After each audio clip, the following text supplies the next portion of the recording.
अच्छा। इसकी रेंज से बाहर गए तो लाइट बंद हो जाएगी, इससे बहुत सारी इलेक्ट्रिसिटी बचेगी और हमारे घरों में बहुत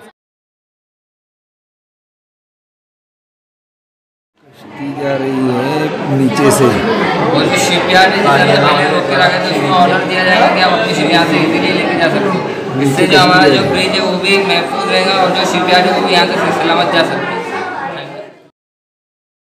हमारे भारत में ऐसे बहुत सारे रोड है जिन पर लाइटें लगी हुई है, वो लाइटें पूरी रात चालू रहती है, बस थोड़ी देर के लिए ही काम में आती है। जब गाड़ी इसके सामने आएगी तभी वो लाइट काम में आएगी, जब पूरा रोड इंसान हो जाएगा तब ये लाइट ऐसे चालू रहेगी। अपना भी आया तो भी चलेगा ऐसे, ताकि हम बता सकें मैसेज पे कि मदद से ये करता है।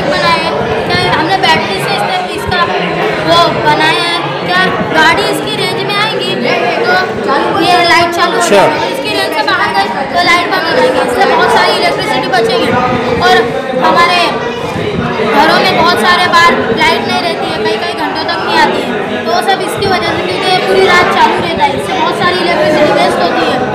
तो अभी सरकार ने सेंसर लगा दी तो इलेक्ट्रिसिटी वेस्ट नहीं होगी और बहुत सारी इलेक्ट्रिसिटी बचेगी। जो इलेक्ट्रिसिटी पहले वेस्ट हो रही थी वो हमारे घर में आएंगी तो हमारे घर में उजाला रहेगा।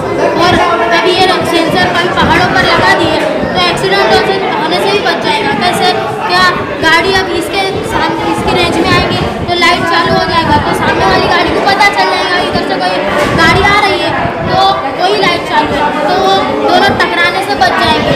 इससे हमारे हिंदुस्तान में बहुत से गरीब है जिनके पास पैसा नहीं इलाज कराने को, तो हमने ये प्रोजेक्ट बनाया, इससे इंसानी आबादी भी बढ़ेगी और इलेक्ट्रिसिटी भी बचेगी। माशाल्लाह।